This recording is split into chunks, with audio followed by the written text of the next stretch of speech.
Halo. Oke, Yud, mulai. Oke, baik. Assalamualaikum warahmatullahi wabarakatuh. Selamat siang menjelang sore para senpai sekalian. Puji syukur kehadirat Allah Subhanahu wa taala, Tuhan Yang Maha Esa, yang mana pada hari ini kita masih diberikannya kesehatan dan kesempatan sehingga kita dapat mengikuti kegiatan sosialisasi dan penyeragaman program latihan untuk menuju ke Jurnas Hokkaido tahun 2022. Sebelumnya harusnya ini ada kata sambutan dulu sebelum kita mulai dari Sensei Ardiansa, tapi begitupun nanti mungkin sambil berjalan saja karena ada masalah teknis dari Sensei Ardiansa sendiri.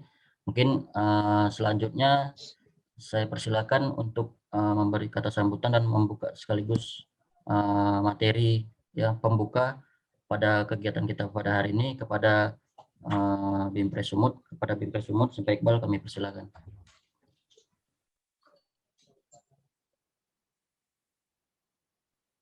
Oke, terima kasih.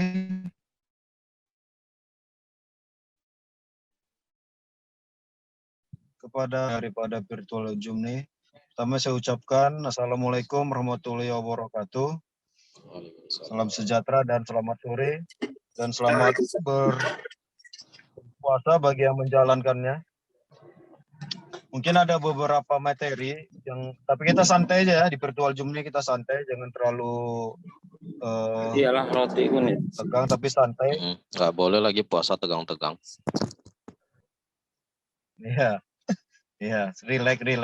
Jadi mungkin di dalam kegiatan ini kenapa kita lakukan virtual Zoom ini? Pertamanya itu ingin penyetaraan terkait materi, kegiatan atau teknik daripada atlet kita di masing-masing daerah. Jadi di dalam hal ini ada namanya sosialisasi dan penyeragaman program latihan.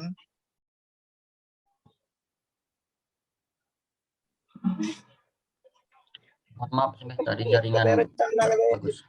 Silakan sebaik-baik. Oke, terima kasih Pak Yuda. kalau sekedar cuma Yuda. Ya, sebaik. Mungkin kita kasih kata awal aja. Untuk lanjutannya penjelasannya saya serahkan sama Yuda aja ya. Boleh. Nanti nggak terbaca, agak jauh sedikit ya apanya. Oh, jadi mungkin itu aja. Selamat datang dan selamat bergabung kepada seluruh simpai, sinsei. Mungkin dengan awal yang kita perbuat ini, dengan kegiatan ini, pertama itu kita bisa menyambung silaturahmi, kita membangun kekompakan kita sesama Hokkaido, dimanapun Hokkaido berada, tetap membawa nama Hokkaido. Pencak apapun itu tetap bawa nama Hokkaido. Mungkin itu aja dari saya ucapkan terima kasih dan dilanjutkan materi oleh Simpai Yuda. Wassalamualaikum warahmatullahi wabarakatuh. Oke, sebelum melanjutkan, minta tolong juga kepada simpai-simpai yang lain izin. Kalau belum bicara di mute aja supaya nggak mengganggu yang bicara gitu. Kita mute aja, kalau mau ngomong baru di ini. Ya, izin saya mute-kan aja dulu semua ya, sampai nanti kalau kita buka sesi tanya jawab baru nanti boleh di unmute lagi ya. Oke. Oke, mungkin selanjutnya kita langsung saja membahas apa sih tujuan kita pertemuan kita pada hari ini. Jadi sesuai dengan apa yang disampaikan sama Senpai Iqbal, kegiatan hari ini sebenarnya untuk menyetarakan atau menyeragamkan program latihan di Pencap. Nah, tujuannya apa? Karena kita lihat bahwasanya jadwal di Kejurnas itu kan bulan 6. Jadi tidak terlalu jauh dari Kejurda kita.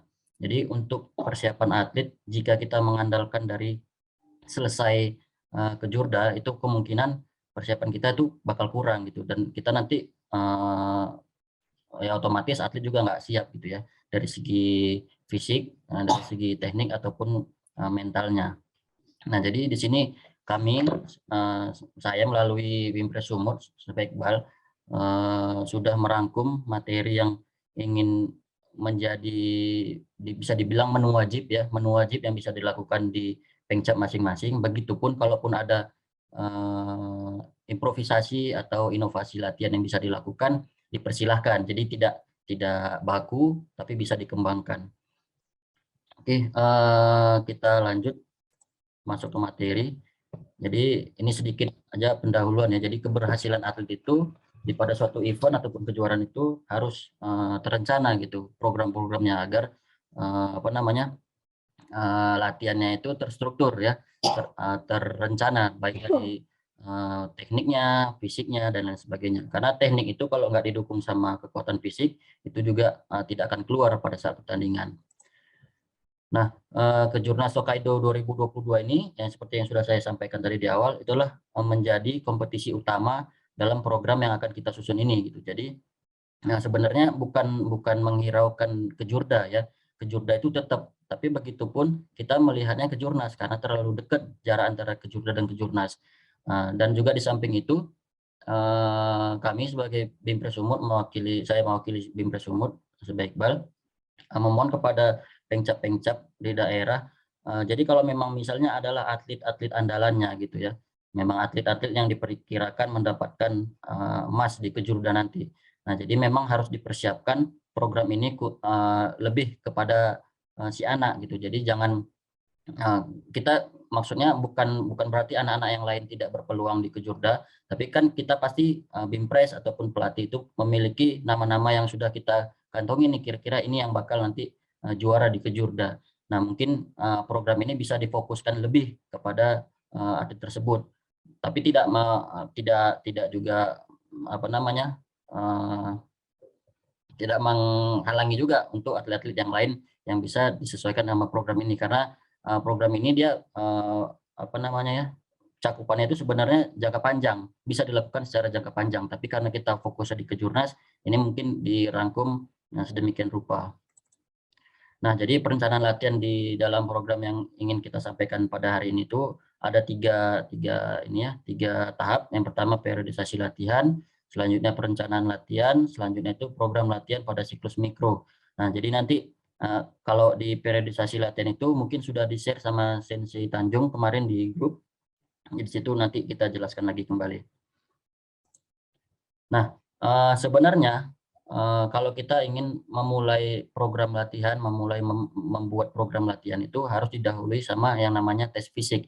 Jadi ini salah satu contoh formulir tes fisik. Kebetulan saya pelatih juga di Forky Medan dan ini salah satu form dari atlet itu salah satu nggak mungkin saya sebutkan namanya ya. Jadi di sini ada beberapa tes yang menyangkut tentang daya tahan aerobik, daya tahan anaerobik, terus kecepatan, terus daya ledak tungkai, sampai dengan kekuatan otot.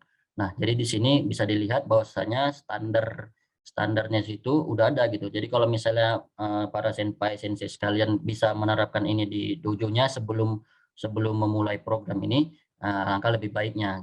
Jadi kalau misalnya contoh ini cuman brainstorming aja tentang tes fisik. Begitupun kalau misalnya nggak memungkinkan untuk dilakukan di daerah, ya nggak apa-apa. Tapi programnya dilaksanakan gitu.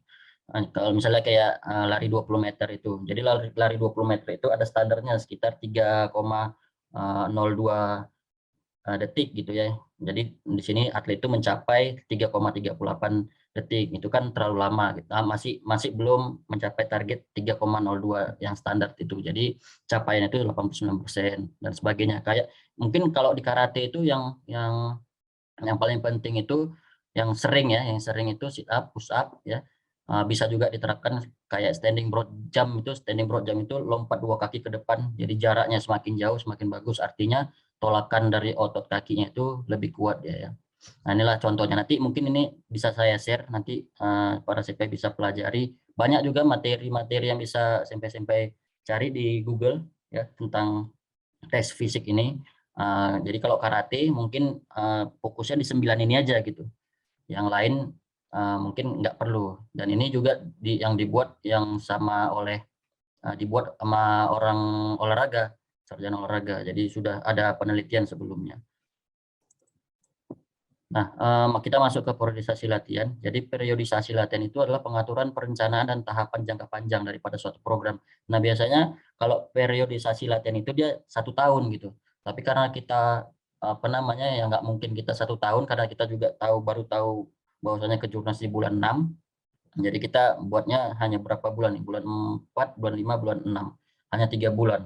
Jadi dari 3 bulan itu nanti dibagi dua dua tahap dia ya. Nanti kita lihat sama-sama. Nah, di sini. Nah, jika dilihat dari sini kita tuh persiapan ada 3 bulan, April, Mei, Juni. Nah, jadi di April, Mei, Juni ini kita bagi dua, ada tahap persiapan dan tahap kompetisi. Jadi di tahap persiapan itu terdapat dua subnya lagi, tahap persiapan umum dan tahap persiapan khusus. Nah, nanti di dalamnya itu kita akan bahas sampai tuntas ya isinya. Jadi nanti SMP-SMP bisa bisa praktekkan di pengcapnya masing-masing. Nah, sampai pada saat ke jurnasnya itu ini masih kemungkinan ya di bulan ketiga. Jadi masih apa namanya, saya buatkan saja perencanaannya seperti ini. Jadi ke jurnas di bulan di bulan Juni di minggu ketiga. Jadi di situ nanti harus ada namanya tahap tapering atau unloading. Jadi tahap tapering ini adalah tahap penurunan intensitas dan volume dari latihan. Jadi jangan sampai atlet itu sebelum berangkat malah jadi cedera gitu. Jadi nanti di pertemuan minggu pertama Juni itu dia ke Jorda, itu seharusnya intensitas latihan itu udah mulai turun dan volume latihannya. Jangan nanti pas ke Jorda dia cedera dan cederanya itu berkelanjutan sampai dengan ke Jurnas. Jadi sesuai dengan apa namanya ini grafik garis yang saya buat di bawah. Jadi yang hijau ini adalah volume. Jadi semakin kita sampai ke minggu keempat bulan Mei, itu adalah puncak volume tertingginya. Jadi kita sudah masuk bulan Juni, di minggu pertama itu volume itu harus diturunkan. Ya, volume itu artinya, maksudnya volume itu jenis banyaknya latihan di dalam satu sesi. Kalau intensitas itu beratnya jenis latihan di dalam satu sesi latihan. Misalnya kalau kita contoh untuk volume, ada latihan hari ini ada latihan tendangan, pukulan, takisan, terus ada latihan fisiknya lagi, ada latihan kecepatannya lagi. Nah, itu adalah volumenya yang tinggi.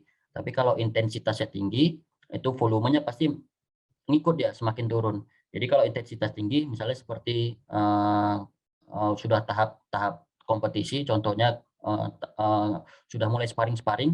Nah, jadi mungkin sparringnya yang biasanya waktunya 2 menit, kalau standarnya pemula junior, sampai junior itu 2 menit, bisa ditambah jadi 3 menit untuk intensitasnya tinggi gitu. Jadi apa namanya, staminanya juga dipersiapkan itu lebih daripada memang pertandingan yang sebenarnya gitu. Jadi kalaupun dia dibuat 2 menit, dia sudah lebih siap daripada waktu yang sudah latihan itu di 3 menit. Tapi itu nanti di tahap di minggu ke-3, minggu ke-4 Mei baru bisa diterapkan contoh latihan seperti yang saya bilang tadi. Nah, dari periodisasi ini kita pecah ya sampai. Jadi di sini ada saya pecah. Inilah namanya siklus latihan mikro, Nanti sampai bisa praktekkan langsung di pengcapnya. Jadi di April minggu ketiga dan keempat itu kita masih tahap persiapan. Jadi minggu setelah dari hari Jumat ini, hari Senin depan itu sudah masuk ke minggu 3 dan minggu 4 April. Jadi kita sudah bisa mulai pada tahap persiapan, yaitu tahap persiapan umum, yang dimana sesuai dengan perencanaan tadi. Kita lihat di sini ada endurance aerobik, strength kekuatan maksimal, speed, sama teknik dasar. Nah, jadi kalaupun misalnya nanti sampai di pengcap sudah melakukan latihan seperti ini gitu. Jadi kan ini kan saya kiranya dari bulan April gitu. Kalau misalnya sampai udah melakukan latihan itu di bulan 2 misalnya, mulai bulan Februari. Nah, mungkin bisa sampai sesuaikan saja gitu sama tahap-tahapan yang kita buat di sini. Jadi jangan sampai dia latihannya mundur gitu. Jadi kalau misalnya di awal dia sudah latihan teknik dasar, sudah endurance aerobiknya sudah cukup mumpuni, dia bertanding maksudnya dia latihan selama waktu 2 jam itu tidak terlalu capek gitu ya. Itu berarti kan tahapnya sudah meningkat. Jadi kalau untuk tahap persiapan umum ini yang pertama ini memang yang sebenarnya belum terprogram dari awal gitu perencanaan latihannya.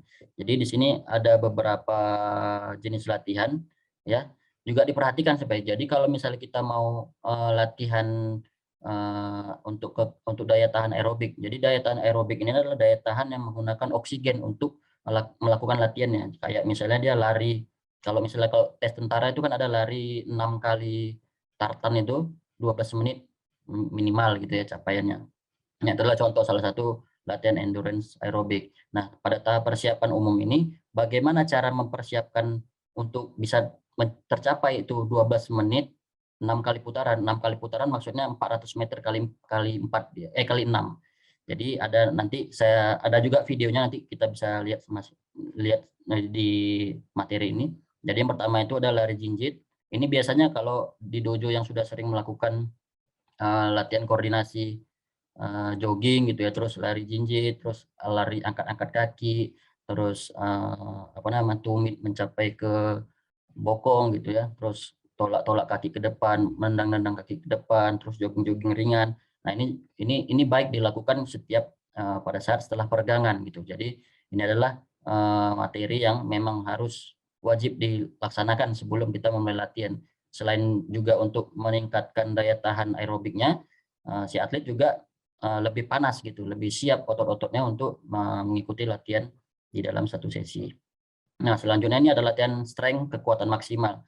Nah, jadi untuk strength kekuatan maksimal ini kita bisa lihat, oh ini bukan kekuatan maksimal ini yang pertama. Ini kekuatan umum. Sorry, ini harusnya di tahap persiapan khusus dia yang maksimal. Jadi strength kekuatan umum ini dia kayak misalnya push up ya, sit up, back up, squat, side squat, leg raise. Jadi kalau misalnya biasanya kalau di dojo itu kan ya push up 20 kali gitu ya. Nah, push up 30 kali. Nah, sekarang mungkin bisa pakai waktu. Jadi dengan capaian masing-masing atlet tadi bisa ditingkatkan terus, bisa di-push sama pelatihnya untuk melakukan peningkatan. Kalau misalnya setiap latihan itu kita kasih dia waktu 30 detik, yuk push up 30 detik. Nah, nanti masing-masing atlet bisa capai berapa gitu. Misalnya ada yang bisa dapat 30 detik itu ada yang 30 kali, ada yang 20 kali. Nah, itu bisa jadi catatan buat pelatih untuk meningkatkan latihan ini lagi gitu ke depannya. Terus kayak speed itu ada running knees up, jump squat, surrender squat, skipping knees up, sama reverse lunge. Nanti kita lihat videonya. Terus ada teknik dasar. Nah, ini juga yang paling penting. Jadi karena karate inilah teknik yang memang digunakan. Jadi seharusnya dari teknik yang paling dasar dulu. Nah, karena ini masih tahap persiapan umum, kayak kihong kuda-kudanya. Jadi kalau misalnya dia kumite, kuda-kudanya itu seperti apa? Kalau kuda-kuda kumite kan jiukama itu kuda-kudanya kecil gitu ya, zenkutsudachi yang kecil. Nah, bentuk kakinya seperti apa, berat badannya di mana. Nah, itu juga harus diperbaiki di awal ini sebelum dia nanti ke tahap selanjutnya. Terus macam mana melakukan pukulan, misalnya kalau misalnya atlet ini fokusnya di kata, mulai pukulan itu dari mana? Dari samping pinggang, terus ledakannya di mana, tekanannya di mana. Nah, itu juga yang perlu diajarkan di awal ini. Terus kayak kihonggeri-nya juga cara menendang, misalnya kalau yang kumite ya, mau mawasi itu nanti mengangkat kakinya di mana gitu. Kalau kumite mungkin bebas ya, bisa ngangkat kaki ke depan atau bisa ngangkat kaki ke belakang, ngangkat kaki ke samping, dan nanti ketika touch ke targetnya itu seperti apa. Nah, itu juga diajarkan. Terus ada kihong uke ya, tangkisan, mungkin itu lebih ke kata dan kumite ya. Jadi kumite itu bukan hanya menyerang menghindar ya, tapi juga harus menangkis. Ada namanya blocking, nanti mungkin para senpai bisa ajarkan itu teknik dasarnya ya. Selanjutnya kihong kombinasi, jadi dari kesekian banyak kihong itu dikombinasikan ya. Seperti apa bentuk latihannya itu kita serahkan kepada pelatih masing-masing. Karena ini adalah judul besarnya aja yang menjadi menu wajib. Jadi nanti sampai-sampai bisa lakukan di pengcap atau di dojonya masing-masing. Nah, kita lihat mungkin ini contoh latihan endurance or aerobic dari video yang saya tampilkan. Jadi mulai dari lari jinjit, high knee, butt kick, terus kicking sama jogging ini ada di sini. Nah, ini yang pertama ini lari jinjit. Nah, ini baik dilakukan sebelum dimulai latihan. Jadi otot itu benar-benar siap ya.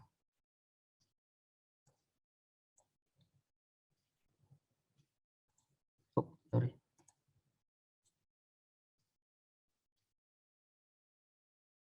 Ya, itu lari jinjit ya. Itu baik dilakukan sebelum kita memulai latihan. Nah, ini yang saya bilang tadi. Jogging dengan menyentuh tumit ke belakang. Ini untuk meningkatkan daya tahan aerobik juga tahap awal ya. Jadi nggak mungkin atlet itu kita suruh langsung dia bisa lari 6 putaran dalam 12 menit.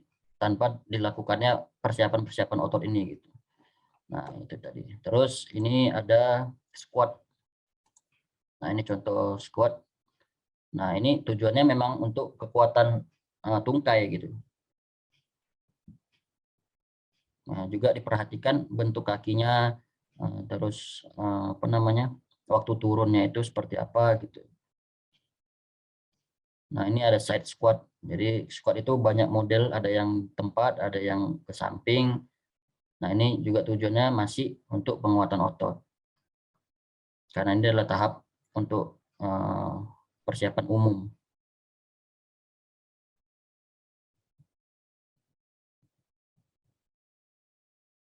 Nah, ini ada leg raises. Nah, ini juga untuk kekuatan otot di pangkal paha atas. Jadi ini perlu untuk kalau kita daya tahan lari itu, kalau atlet itu ini nggak kuat ototnya, pasti belum apa-apa dia kakinya udah terasa sakit. Terus ini ada untuk latihan permulaan untuk speed.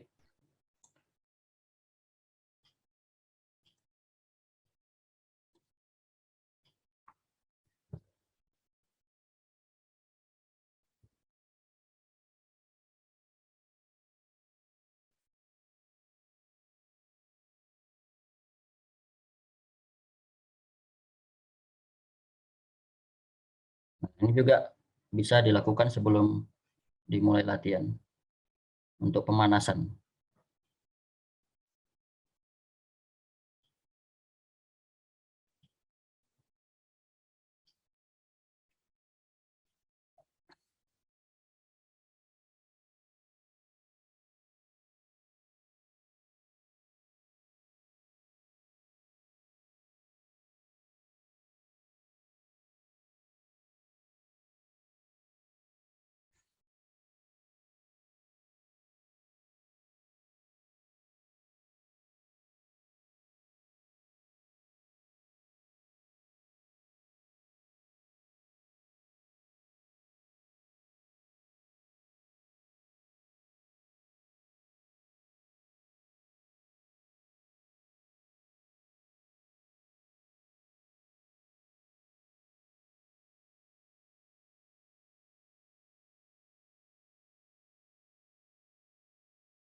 Yuda, Ya, Cimai.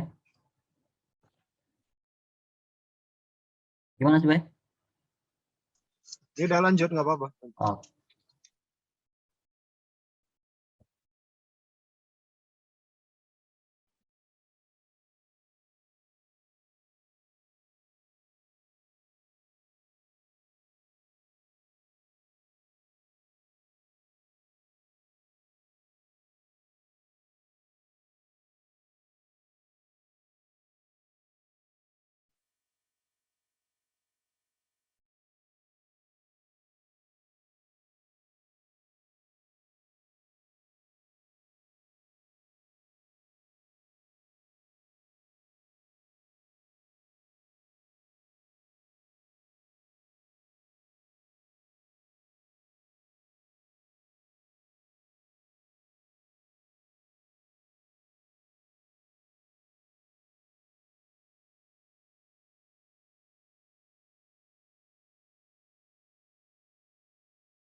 Oke. Nah, jadi dari beberapa video itu adalah gerakan dari yang sudah kita buat di sini daftarnya. Ya, tadi yang pertama itu lari jinjit. Ini baik untuk sebelum kita mulai latihan. Terus untuk yang tadi ada squat, terus ada side squat, terus ada leg raise. Kalau push up, sit up kan udah biasa, back up sudah biasa. Nah, sampai bisa instruksikan langsung.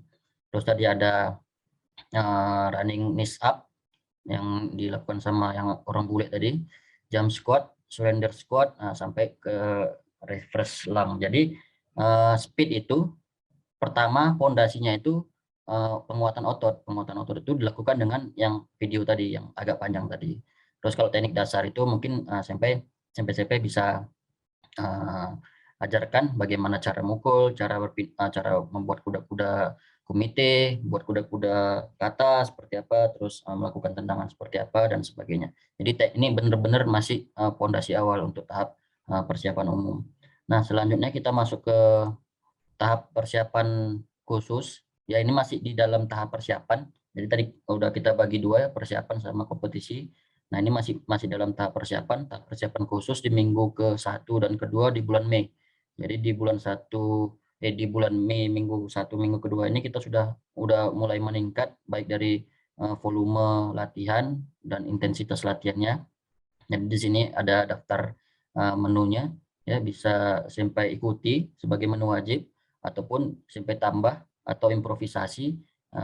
Nanti mana tahu sampai dapat materi yang biasa sampai lakukan dulu di zaman sampai atlet ataupun pada saat di apa namanya bisa melihat di Google dan lain sebagainya.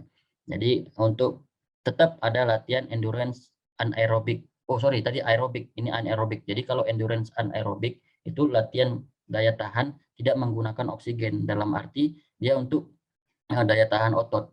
Nah, jadi lari sprint 100 meter itu adalah salah satu latihan untuk endurance anaerobik karena dia tidak jaraknya itu tidak jauh. 100 meter itu untuk daya tahan otot kaki, otot tungkai. Terus ada namanya plank. Mungkin sampai sudah tahu plank itu posisinya itu ada banyak, nanti kita bisa lihat ada gambarnya. Terus ada wall sit. Wall sit itu duduk sambil bersandar di dinding, itu juga untuk latihan kekuatan daya tahan otot kaki. Terus ada crunch, itu sit up yang badannya ditekuk, berbeda dari sit up yang biasa kita lakukan. Terus ada squat thrust, terus ada ini salah satu teknik yang bisa digunakan untuk endurance anaerobik. Ya, jadi kalau misalnya kayak kita itu melakukan nidang suki, sambung suki gitu ya.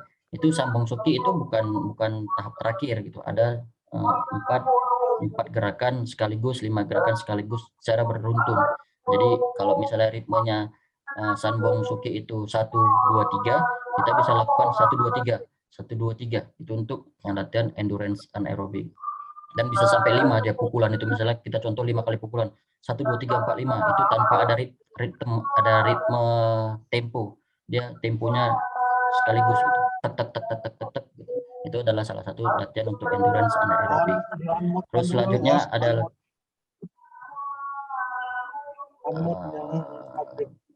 apa biar saya yang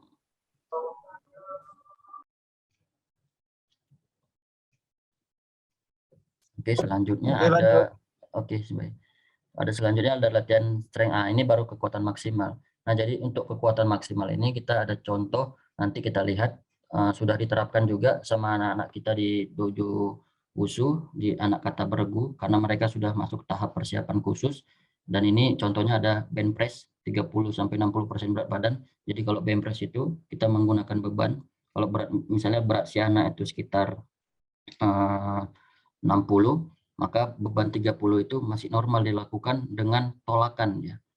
Jadi enggak gerakannya itu enggak pelan untuk kekuatan maksimal, tapi ditolak menggunakan eksplosif. Nanti ada video contohnya.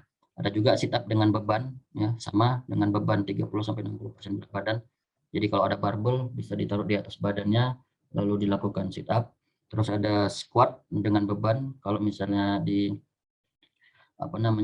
dojo punya barbel bisa dipegang, bisa lakukan squat dengan beban berat 30-60% berat badan. Terus ada latihan speed, itu ada running knees up, nanti kita lihat videonya, jump squat, surrender squat. Nah ini sama, ini sama kayak tadi, masih ya, speednya masih sama kayak tadi latihannya. Terus ada teknik lanjutan. Nah ini sudah masuk kepada teknik lanjutan, itu sudah nggak berbicara teknik bentuknya lagi, tapi sudah bagaimana cara melakukan perpindahan daci ya untuk kata, terus sudah melakukan stepping kalau kumite, terus sudah melakukan teknik pukulan kumite, bagaimana cara ledakan di ujungnya, terus tariknya secepat-cepatnya, terus posisi narik tangan ketika setelah mukul itu di mana, itu udah mulai masuk ke materi tersebut. Terus ada teknik teknik geri, bisa mawasi, maigeri, uramawasi, ushiromawasi dan sebagainya di kumite. Terus stabilitas gerakan. Nah ini juga penting karena kalau kita nggak stabil, seperti kata yang paling riskan, nah itu juga berbahaya. Jadi sudah masuk kepada tahap latihan teknik lanjutan seperti yang ada di daftar. Nah mungkin di sini ada gambar plank, contoh plank yang bisa dilakukan. Nah ini saya bilang daya tahan tanpa menggunakan oksigen, gitu. Nggak mempengaruhi VO2 max dia namanya. Jadi ini untuk daya tahan kekuatan otot, bisa digunakan seperti ini ya, posisi push up diam dengan waktu. Nah, kalau standarnya itu mungkin 5 menit untuk laki-laki, 4 menit untuk perempuan bisa dilakukan. Terus ada contohnya seperti ini, yang biasa itu dia nomor 1, nomor 8, terus ada nomor 10 ya. Nah, dan ini banyak variasi bisa dilakukan di pencak masing-masing. Nah, ini adalah wall sit ya, duduk di dinding. Jadi duduk dengan nggak ada tempat duduknya gitu. Jadi sambil bersender. Tujuannya adalah untuk memperkuat daya tahan otot paha atas, paha bawah, lutut, nah juga. Jadi di sini ini latihannya. Ini semuanya menggunakan waktu ya, Simpai. Jadi kalau misalnya di tahap pertama mungkin intensitasnya bisa rendah untuk mengecek atlet ini sebetulnya ototnya sampai mana kesiapannya. Misalnya wall sit ini kita kasih target waktu 2 menit gitu.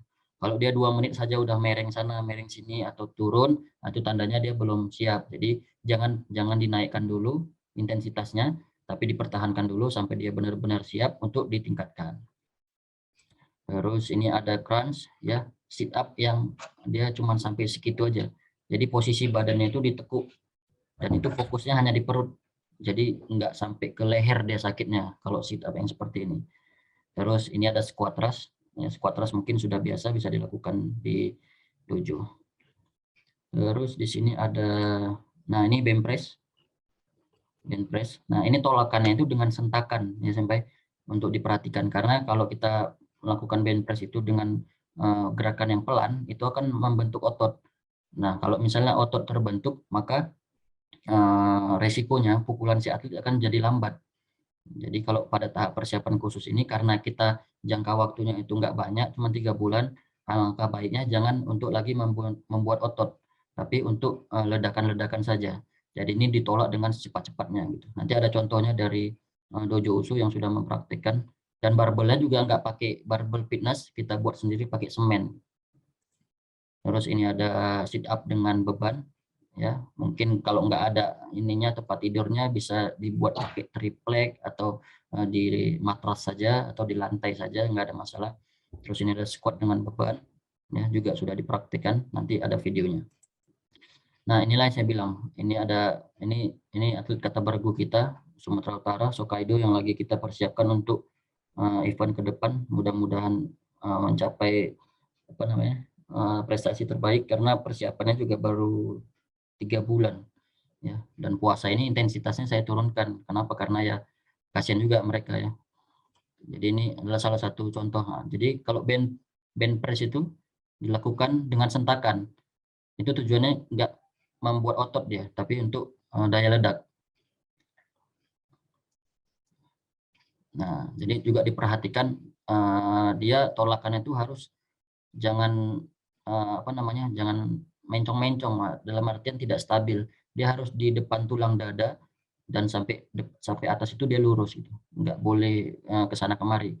Kalau dia belum stabil, artinya ototnya belum kuat. Nah ini harus latihannya terus ditingkatkan. Terus ini ada squat juga dengan tolakan, squat beban. Jadi dengan posisi itu ya, dia ditolak, tapi belum sampai tahap lompat ya. Jadi tetap dengan sentakan, karena kita tidak membentuk otot, tapi kita ingin membuat otot itu kuat untuk membuat daya ledak.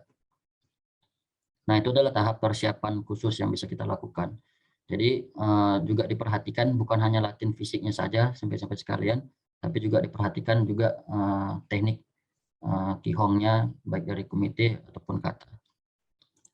Nah, kita masuk ke bulan Mei, minggu ketiga dan minggu keempat, tahap kompetisi. Nah, ini sudah masuk kepada tahap kompetisi, tapi ini belum di tahap kompetisi utama, kita masih pra kompetisi.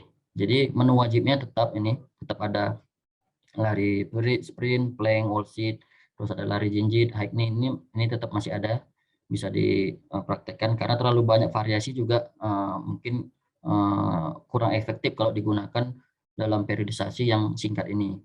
Terus ada untuk latihan kekuatannya. Nah, jadi ada ini box jump dengan beban, nanti kita lihat fotonya.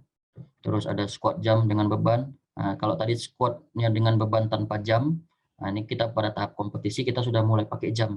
Karena pada tahap kompetisi ini eksplosif itulah yang paling penting dilatih. Ya, jadi enggak lagi kita cerita daya tahan otot, enggak cerita kekuatan otot, tapi sudah mulai kepada ledakan pukulan, ledakan tolakan kaki dan sebagainya. Pokoknya dia yang berbentuk eksplosif lah. Terus ada sansa punch, jadi kita mukul sansa gitu. Kalau misalnya di ujung nggak ada pohon pisang ada, nah, dipukul itu dengan menggunakan sentakan pukulan yang maksimal gitu. Terus ada pukulan tendangan juga bisa ya, sansa kick. Terus latihan perpindahan kuda-kuda dengan karet. Nah, ini bisa nanti ada videonya mungkin. Terus latihan pukulan dengan karet, nah, itu juga biasa dilakukan. Jadi kalau misalnya dengan karet itu kita bisa sentak sekuat-kuatnya, itu kita melatih eksplosif power kita. Terus latihan tendangan dengan karet juga itu sama. Kalau speed agility, nah ini juga nanti ada videonya. Jadi ini kita sudah masuk pada agility. Agility itu kelincahan ya. Jadi kalau misalnya tadi sudah kita persiapkan ototnya untuk speed, kita masuk pada agility. Jadi ini ada nanti videonya, ada in out step, scissor step, hook jump ke depan, ada hook jump ke samping, dan lain sebagainya. Nanti kita lihat di video. Terus ini kita masuk tekniknya itu sudah kepada masuk ke strategi bertanding. Sudah ada drilling, defense, offense, sama games. Jadi kalau yang kata itu sudah mulai masuk kepada potongan kata. Ya, misalnya kata itu kita main unsu gitu, part unsu, potongannya dijadikan 5 potongan dan diulang misalnya 5 kali setiap potongan. Seperti itu contohnya. Terus teknik komite berpasangan, sudah bercerita bagaimana cara menyerang dengan jarak komite, bagaimana cara ngeblocking, ataupun bagaimana cara memotong. Selanjutnya ada gabungan potongan kata, ya. Jadi pada tahap prakompetisi ini, selain potongan kata juga sudah bisa digabungkan. Potongan-potongan kata itu menjadi potongan kata yang lebih kecil gitu ya, lebih panjang maksudnya. Jadi bisa satu kata itu 2 potongan saja. Ya, contohnya seperti itu. Jadi potongan-potongan kecil, jadi potongan besar, nanti pada akhirnya dia performance kata satu full, main kata full. Terus ada sparring dengan waktu. Nah, ini jadi kalau misalnya tahap ini kan seperti yang saya bilang tadi. Jadi kalau komite itu 2 menit standarnya. Harus ada kita buat latihan anak-anak itu 2-3 menit atau 4 menit komitenya. Jadi dia daya tahannya juga lebih dilatih. Dan juga memang dia lebih siap gitu. Jadi kalau misalnya pertandingan itu sekaligus, misalnya dia kayak Bagan itu kan bisa langsung main pertama, tiba-tiba main kedua. Jadi kalau dikasih waktu istirahat 1 menit, dia memang sudah benar-benar siap gitu. Nggak ada lagi protes, waktunya sikat kali gitu istirahatnya karena baru selesai tanding, itu nggak ada lagi. Jadi benar-benar kita persiapkan dari sekarang. Terus ada performance kata, ya jadi yang tadi potongan-potongan dari potongan kecil, potongan besar, nah masuk kepada performance, bagaimana masuknya, bagaimana hormatnya, bagaimana cara menyebutkan katanya, bagaimana dia melakukan kata dari awal sampai akhir, dan mimiknya, terus banyak ya, nanti kita bahas untuk teknik kata. Terus ada sparring bebas dengan strategi. Nah, jadi masing-masing senpai pasti punya strategi komite yang bisa diajarkan kepada atletnya. Jadi ini salah satu contoh, mungkin dalam waktu 2 menit gitu ya. Di menit pertama itu atlet diarahkan untuk apa gitu, untuk menyerangkah, untuk bertahankah. Nah, itu kan bisa kita lihat sesuai dengan lawannya. Kalau kita Itu yang biasanya kalau kita bertanding kita lihat lawannya. Oh ini lawannya nanti tipikalnya menyerang. Jadi nanti atlet saya arahkan untuk 1 menit pertama dia counter attack misalnya. Nah jadi itu diajarkan dari sekarang gitu, dari tahap prakompetisi ini. Nah ini mungkin contoh latihan box jump, tapi kalau yang di foto ini tidak menggunakan beban, tapi sebaiknya sudah masuk kepada tahap memakai beban, karena kita butuh tolakan daya tolak kaki yang besar. Karena kalau kayak kumite itu jangkauan itu tergantung daripada daya tolak kaki. Jadi ini latihannya. Ini bisa dilakukan dengan waktu ataupun bisa dilakukan dengan repetisi. Sampai-sampai bisa melakukan improvisasi sendiri sesuai dengan kebutuhan si atlet. Karena kan kita bebas umur kan nggak tahu komposisi atletnya itu seperti apa, kondisi atletnya seperti apa. Jadi sampai-sampai yang tahu, sampai-sampai yang bisa ngambil cara bagaimana untuk melatihnya. Nah ini ada squat jump. Nah ini squat jump tapi tidak yang sebelah kiri nggak pakai beban. Nah ini pakai beban ya, boleh pakai barbel. Jadi barbel itu nggak mesti barbel fitness, kita bisa buat pakai semen dengan ditimbang tentunya, biar kita tahu target bebannya berapa kilonya. Terus ini ada contoh, ini yang tadi saya bilang eksplosif, pukulan dan tendangan. Jadi ini sangat penting dilakukan karena ada banyak atlet itu dia usia pemula sampai ke pemula ke bawah lah rata-rata. Ledakan pukulannya itu tidak keluar karena apa? Karena kurangnya latihan untuk daya ledak gitu. Karena terbiasa dengan latihan ya udah pukul biasa-biasa gitu tanpa menggunakan power yang memang benar-benar 100%. Nah, jadi untuk mengeluarkan power yang 100%, terkadang kita kalau target itu nggak ada gitu ya. Maksudnya pukulan kosong gitu, mukul angin gitu, mungkin kurang greget gitu. Tapi kalau misalnya ada targetnya gitu, nah powernya bisa lebih besar. Nah, ini ada latihan menggunakan karet. Ini latihan di dojo Jepang, saya ambil dari YouTube. Nah, bisa dipraktikkan juga. Ini untuk explosive power juga. Jadi kita sudah masuk ke teknik eksplosif ya. Kalau tadi cerita masih latihan fisiknya saja, ini sudah masuk kepada teknik, bisa dilakukan juga. Nah, ini bisa pakai repetisi saja. Nah, jadi tingkatan repetisi itu tergantung daripada kebutuhan atlet juga. Makanya saya bilang para bimpres dan pelatih itu harus jeli melihat kondisi atlet. Jadi kalau dia terbiasa dengan seperti ini, pukulannya itu udah nggak ada lagi yang belok-belok, nggak ada lagi powernya gitu. Udah pasti ledakan-ledakan itu pasti keluar deh kalau menggunakan latihan seperti ini. Nah ini bisa digunakan, nggak mesti menggunakan karet fitness juga ya. Bisa sampai-sampai buat dari karet ban becak yang tipis tuh dipotong. Nah, bisa juga dilakukan menggunakan karet ban kereta, dipotong kecil-kecil, disambung. Nah, kalau di Medan sudah kita terapkan itu banyak karet ban di dojo. Jadi bisa di latihan karet. Nah, ini contoh untuk latihan agility, bisa dilihat sama-sama.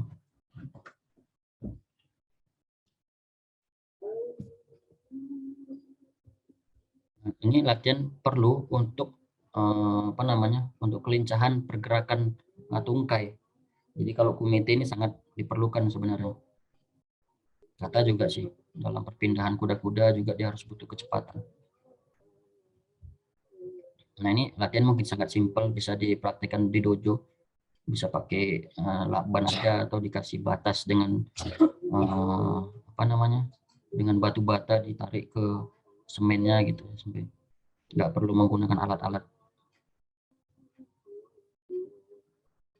Nah ini skisor step.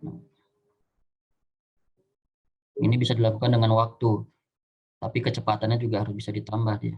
Jadi motivasi atlet itu kalau misalnya pelatih itu dorong, dia pasti akan lebih maksimal melakukannya. Jadi kalau misalnya atlet yang nggak ada pelatihnya itu kan latihan sendiri, dia nggak ada motivasi. Tapi kalau ada pelatihnya, pasti ada motivasi untuk bisa melakukan lebih.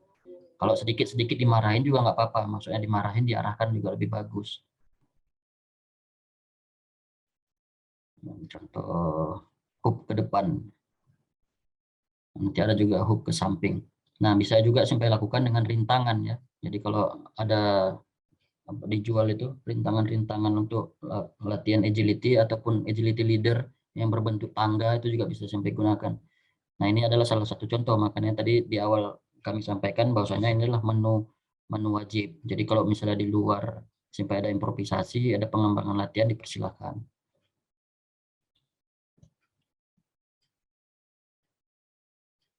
Oke, kita percepat saja. Lateral in and out. Ya. Nah, kalau misalnya di dojo atau di cabang nggak ada kun, bisa menggunakan batu atau bisa menggunakan sendal ataupun dibuat sendiri pun bisa. Jadi jangan karena apa namanya, karena alat kita terbatas latihan kita bisa kembangkan. Oke, mungkin itu sudah. Terus ada, nah ini juga bisa dilakukan dengan kun. Ini contohnya latihan agility. Nah ini juga penting.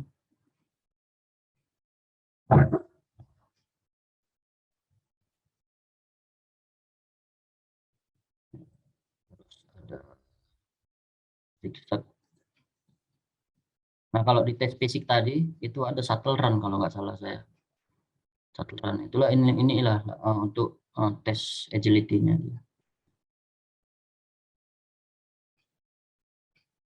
Ada juga shuttle run kalau nggak salah. Ini V-run.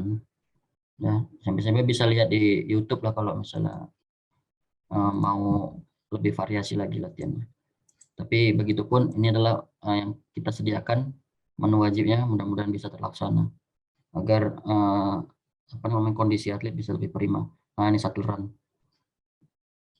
Yang paling sering mungkin dilakukan di dojo.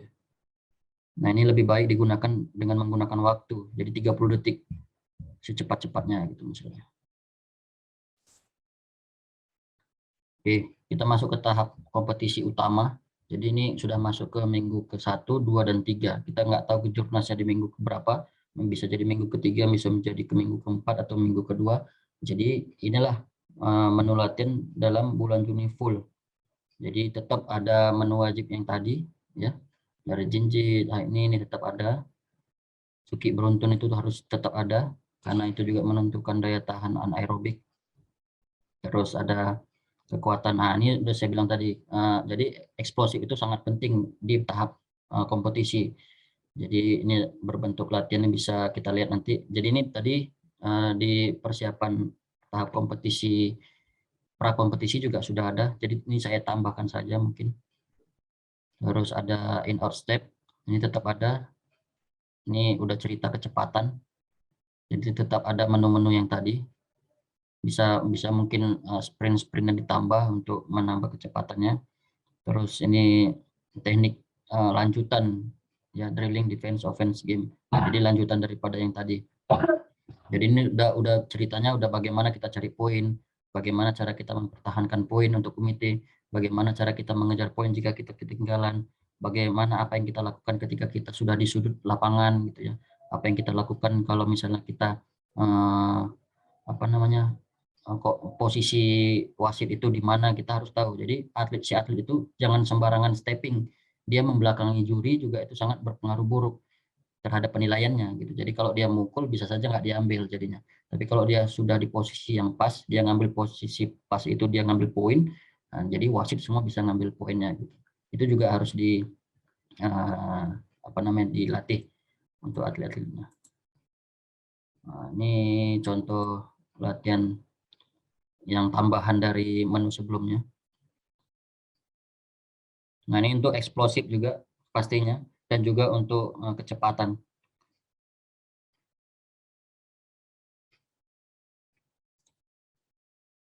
Oke, ini juga seperti itu. Nah ini dia ke samping. Nah ini untuk daya ledak juga. Kita terus cerita daya ledak sampai dia ke pertandingan. Nah ini juga untuk daya ledak gerak awalnya itu penting. Jadi ini latihannya. Jadi otot itu dia dipacu supaya bisa melakukan gerakan secepat-cepatnya. Nah ini juga contoh. Ini juga kita sudah lakukan di anak-anak Kata Beregu. Mudah-mudahan ya mereka bisa inilah berprestasi ke depan. Ya, ini jam, ini mungkin sering dilakukan. Nah ini sebaiknya juga menggunakan waktu secepat-cepatnya. Karena ini juga membuktikan daya tahan aerobiknya gitu. Jadi kalau daya tahan aerobiknya jelek, itu pasti dia nggak sanggup. Nah ini juga apalagi. Nah ini sangat bagus ini untuk latihan kecepatan sama daya ledak.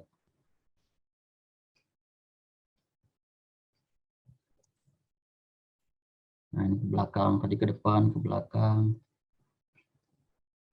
Nah ini untuk bagus untuk anak kata. Jadi ledakan kakinya itu dapat. Jadi perpindahan kuda-kuda itu enggak sekedar berpindah, tapi ada ledakan, ada sentakannya. Kalau kita biasanya nyebutnya dengan kime. Terus ada calf jump. Nah ini dia vertical jump ke atas. Jadi ini benar-benar menggunakan otot tungkai kaki. Kalau dulu saya tes di KONI Sumut, semasa saya masih atlet, ini adalah tesnya vertical jump namanya. Jadi kita dites daya ledak kaki vertikal ke atas itu seberapa tinggi. Nah, mungkin itu saja menu latihan yang bisa kita jalankan di pengcap masing-masing, dan sedikit juga ada nanti penjelasan tentang kata dan komite. Tapi sebelumnya ini kita lihat ya, jadi sesuai dengan saya yang periodisasi yang saya buat tadi di pertama. Jadi kita mulai dengan intensitas yang rendah ke tinggi, ya, tapi volumenya lama-lama menurun, darinya banyak, lama-lama menurun, dan relaksasinya juga semakin tinggi, semakin menuju ke hari pertandingan. Karena apa? Karena untuk meminimalisir daripada cedera dan kelelahan otot. Karena dengan latihan yang intensitas tinggi, pasti otot itu dia lelah. Terus ini contoh yang bisa dilakukan relaksasi, bisa berendam dengan es. Jadi kalau misalnya kakinya aja fokus di kakinya yang direndam es, atau sekali di sekujur tubuh kayak tim pelatnas bola ya dulu. Sekarang udah banyak diterapkan, karate juga udah terapkan ini, karate sumut juga udah terapkan. Terus ini ada massage. Jadi massage itu bukan kusuk ya. Jadi kalau kusuk sama massage itu beda. Kalau kusuk itu dia menghancurkan otot, tapi kalau massage dia itu merilekskan otot. Jadi jangan keliru, jangan sampai salah. Jadi kalau misalnya atlet itu mau enak badannya, kalau dikusuk itu bisa jadinya latihannya sia-sia gitu. Nanti jadi badannya lemas gitu. Jadi untuk mengikuti latihan selanjutnya lagi mulai dari nol lagi ototnya gitu. Nah, ada berenang. Jadi yang paling disarankan saya itu rasa berenang sama rendam es. Kalau massage itu kalau dia memang nggak ada cedera yang benar-benar harus dibenerin dengan cara dikusuk, lebih baik nggak usah dikusuk untuk menuju pertandingan. Tapi kalau untuk shaking, misalnya permajaan otot ya, ototnya cuma di shaking gitu, itu nggak apa-apa. Terus ini untuk penanganan cedera. Jadi nanti mungkin pada saat proses latihan ada yang cedera misalnya tiba-tiba terkilir gitu.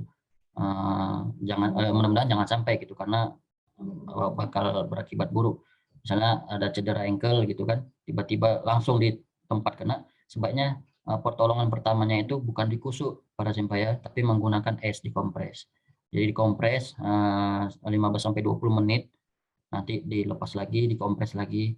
Nah, karena kenapa saya sangat berpengalaman tentang cedera ini, karena 1 hari sebelum berangkat PON, ini cerita sharing saja, saya cedera, dan itu sangat sangat mengganggu, karena mau berangkat PON loh gitu, 1 hari sebelum berangkat PON saya kena cederanya. Jadi pada saat latihan terakhir itu di dojo saya cedera, kaki saya bengkak. Nah, jadi penanganan pertama itu dilakukan dengan kompres es, dan juga bisa juga minum obat ya. Jadi kalau misalnya atlet nanti bisa juga disampaikan, jadi obat yang bisa diminum itu seperti antiinflamasi kayak Voltaren tablet itu bisa diminum, tapi nanti sesuaikan dengan dosisnya, dengan umurnya. Jadi jangan nanti dia masih umur pemula kita kasih Voltaren dengan 75 mili, itu terlalu tinggi. Ya kalau 75 dia segitiga kalau Voltaren itu, kalau yang dia 50 mili dia bulat, jadi jangan terlalu tinggi juga. Terus di sini, nah sedikit mungkin kita sharing tentang kata dan kumite. Ini materi saya ambil dari materinya Doni Darmawan Karate Club. Jadi kebetulan memang saya juga yang menyiapkan bahannya. Kalau SMP di sini ada yang kemarin ikut di Medan Club untuk pelatihan-pelatihnya, mungkin masih ingat ya. Nah jadi yang paling penting di kata itu, yang pertama kuda-kuda. Jadi harus jelas antara kuda-kuda Zenku Sudachi maupun yang lain gitu ya, Koku Sudachi, Kibadachi dan sebagainya. Terus pengambilan misalnya dia pukulan gitu ya. Kalau biasanya kan kalau pukulan itu bentuknya badannya itu agak lurus ke depan, tapi nggak lurus mutlak. Ada sedikit miring, tapi nggak kayak si apa ini Kazuma Samuto ya. Jadi dia sotokan ini alirannya. Nah ini dia tampilkan kuda-kuda Zenku Sudachi. Nah, jadi Zenku Sudachi pukulan itu badannya seperti ini, tidak ke samping dia. Kalau ke samping itu biasanya teknik tangkisan. Ya. Ini hangmi, strike. Nah, kalau hangmi dia tangkisan, kalau strike dia tuh pukulan biasanya. Terus, nah ini masih cerita kuda-kuda. Ya, ada Kibadachi. Nah, di sebelahnya ada Kuyuna, ini aliran yang situ. Mungkin kita nggak menggunakan Shikodachi, kita menggunakannya Kibadachi. Jadi betul-betul kalau Kibadachi itu jempol itu menghadap ke depan misalnya. Posisi pinggangnya juga itu ada kuncian di pinggang. Jadi jangan sampai atlet itu bungkuk. Jadi kalau main kata itu pinggang itu perlu dikunci. Jadi ada orang bilang itu main kata itu harus lenting badannya. Jadi lenting itu artian pinggangnya yang dikunci. Terus dadanya dibusungkan, itu namanya lenting. Terus ada Niko Ashidachi, ini ada di kita juga di Unsu, kuda-kuda Unsu, kuda-kuda Bujusho Dai, ya menggunakan Niko Ashidachi. Di posisi badannya, kalau ini Shito mungkin oke bentuk badannya. Ya sotokan pun juga seperti ini. Kaki depan itu dia berbentuk jinjit dengan berat badan itu hampir 80-90% itu di belakang. Jadi enggak di tengah-tengah dia berat badannya, sama kayak Koku Sudachi. Nah, ini juga harus diperhatikan untuk memang yang atlet kata yang bertanding menggunakan kata Unsu ataupun Goju Shodai, karena yang digunakan di dua kata tersebut. Terus ini Sanchindachi. Sanchindachi itu ada di Unsu di gerakan terakhir setelah lompat. Ya, jadi jangan salah menggunakan kuda-kuda. Kalau yang ini yang saya tampilkan ini yang memang dia aliran situ. Dia memainkan kata yang sebelah kanan ini Pepuren, yang sebelah kiri ini dia main Sparumpai. Tapi di kita juga ada Unsu menggunakan kuda-kuda ini Sanchindachi. Jadi posisinya seperti berdiri tapi tetap ditekuk. Terus, nah setiap penekanan kuda-kuda harus stabil, tidak boleh naik turun. Ini yang paling penting di kata. Jadi setiap perpindahan gerakan ya, jadi tidak boleh itu dia naik turun kuda-kudanya, tidak boleh berdiri dulu baru turun lagi. Ya, makanya itu kalau ototnya tadi sudah siap gitu dengan latihan-latihan yang kita buat, dia nggak akan naik turun pasti. Tapi kalau ototnya nggak siap, udah pasti dia berat kalau misalnya melakukan kuda-kuda rendah. Nah, kayak ini gerakan teknik Kihong basic, setiap pengambilan gerak. Nah, kalau misalnya Sutoke gitu ya, ya kalau memang harus dari samping kuping, karena Kihongnya seperti itu, ya harus ditunjukkan seperti itu. Jangan dipotong. Kalau ada tuh gerakan motong nggak dari kuping, misalnya cuma dari depan dada dia ngambil Sutoke. Nah, itu saya rasa dapat mengurangi mengurangi ciri khas daripada sotokannya gitu. Karena yang mengambil dari depan dada itu orang situ, orang Goju keseringan. Terus pengambilan gedang barai juga demikian, langsung dari samping kuping benar-benar baru habis ke bawah ke gedangnya. Terus, nah cara melatih teknik yang baik sebelum masuk pada teknik menggunakan speed dan power adalah mengambil gerakan pelan dan benar sebelum masuk gerakan dengan speed dan power. Nah jadi senpai-senpai yang melatih kata, sebaiknya kalau misalnya si anak itu mau disuruh main kata full dari awal sampai habis, jangan dulu menggunakan full power dan full speed, tapi suruh dia menggunakan gerakan yang pelan dulu, tapi tetap dengan menggunakan tekanan, misalnya menggunakan 50% power dan 50% speed. Jadi dia tahu gitu cara pengambilan power di mana, cara pengambilan gerakannya itu di mana, tetap benar. Jadi ketika sudah benar, maka nanti bisa dilakukan latihan dengan full speed dan full power. Terus ada ini mengejar, ini yang paling penting di kata, karena banyak yang tidak menghiraukan ini. Dia membuat gerakan itu biar supaya cepat gitu, tapi padahal gerakan itu salah gitu. Jadi mengejar speed bukan berarti mengurangi teknik. Nah, jadi teknik itu harus tetap benar. Kalau memang dari samping kuping, ya dari samping kuping. Jadi kecepatan dari samping kuping ke bawah itulah yang harus dilatih, bukan dipotong di gerakannya. Misalnya nggak dari samping kuping, dari depan dada gitu ya. Nah, itu juga menjadi yang banyak ditemukan di Sumatera Utara pada umumnya. Terus selanjutnya ada teknik gerakan. Setiap gerakan atau pengambilan teknik harus jelas dan ada penguncian pada akhir gerakan. Nah, ini yang seperti yang saya bilang tadi. Jadi kalau explosive power-nya ada, itu pasti penguncian di ujung itu meledak dia. Jadi kalau kita sering sebut namanya kime gitu. Jadi ini juga paling penting, kan main karate itu kan berbeda dengan menari. Kalau nari dia kuncian-kuncian itu nggak ada gitu.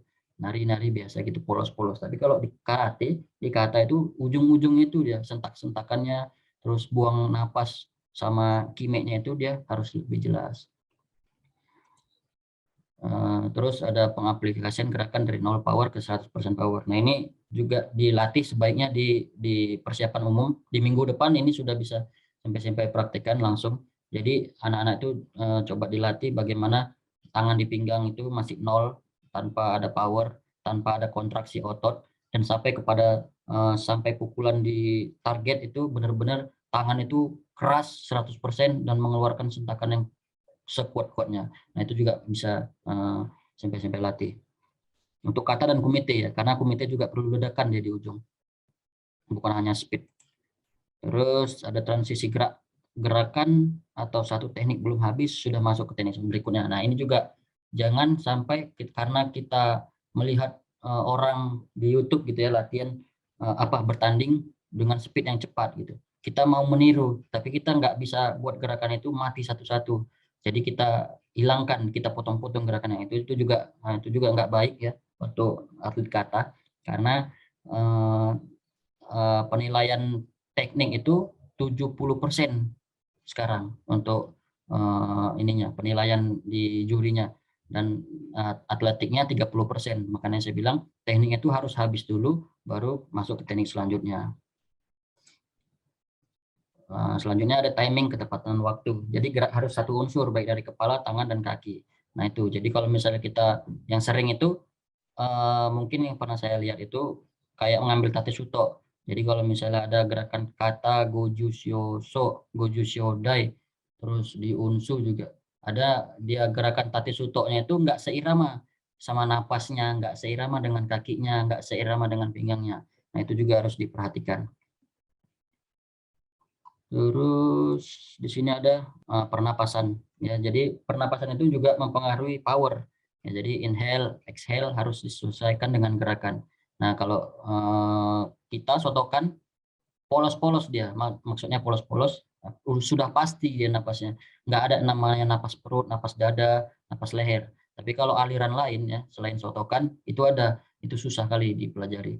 Jadi kalau kita itu sudah gampang gitu teknik pernapasannya, tarik langsung buang, tarik tahan buang, berbeda dengan aliran lain mungkin yang lebih susah.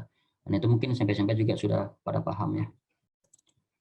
Terus ini cara bernapas sesuaikan dengan gerakan untuk panjang pendeknya pengambilan napas. Nah, jadi kalau misalnya kayak tate suto gitu. Tate suto kan ada banyak gerakan yang memang pelan gitu. Jadi kalau pelan ya udah napasnya diseiramakan pelan.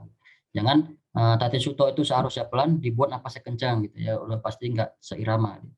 Terus pada saat gerakan pelan bukan berarti gerakan santai, tidak ada pernapasan. Nah, jadi kayak gerakan contohnya gerakan yang memang dia menggunakan gerakan pelan gitu ya, memang harus pelan tapi tetap tangan itu diisi dengan power, nggak kosong gitu dia, kayak kita melakukan gerakan goju shioso waktu membuka kaki wake-nya itu apa namanya ini, itu nggak boleh polos gini aja, tapi harus ada sedikit power.